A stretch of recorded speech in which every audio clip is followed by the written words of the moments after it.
Means people will die. Americans will die. My friends and colleagues.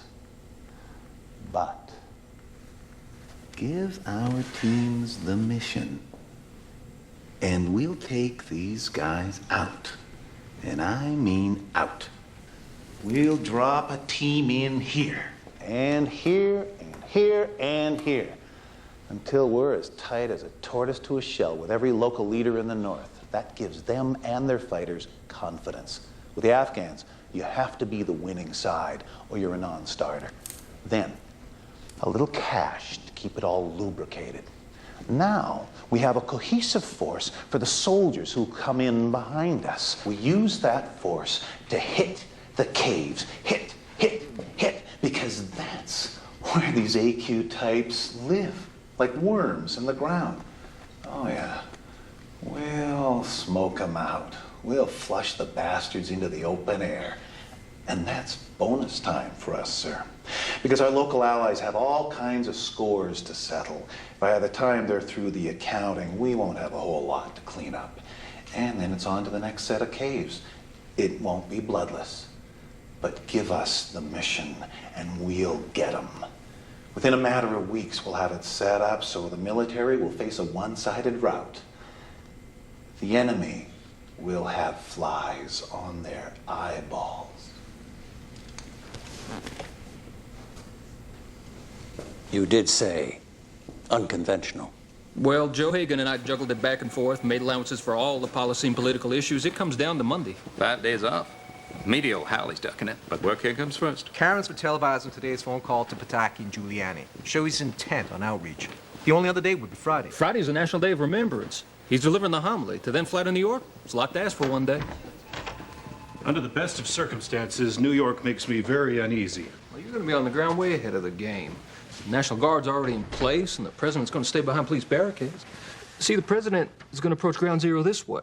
You got fire and police personnel line the street, media at a discreet distance, then to the site, always staying behind your lines, Chief.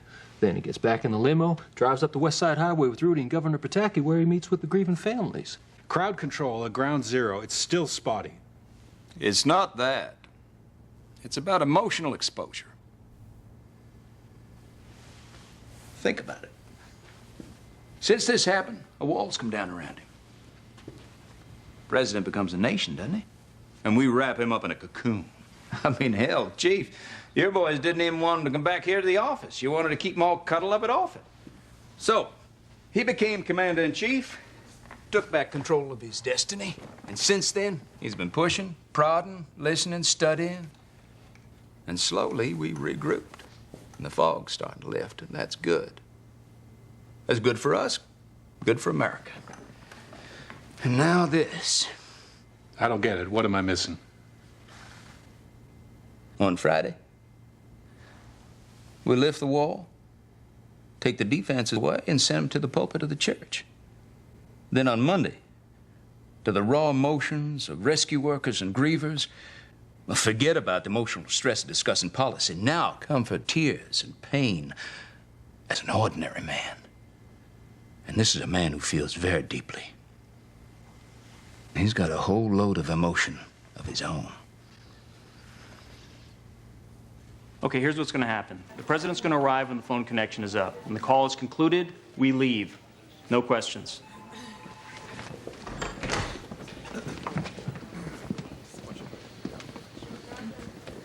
George, Rudy, listen, you all are doing an amazing job. And, you know our prayers are with you.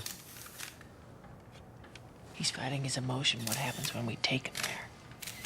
We got a few days till then. He'll be found by Monday. Mayor, on Friday, after the National Remembrance Service, I'm going to come out there and visit you. When he's done, you get the press out. I wish I could visit under better circumstances, but at least this will give the three of us a chance to, hug and cry with the fine people of your good area.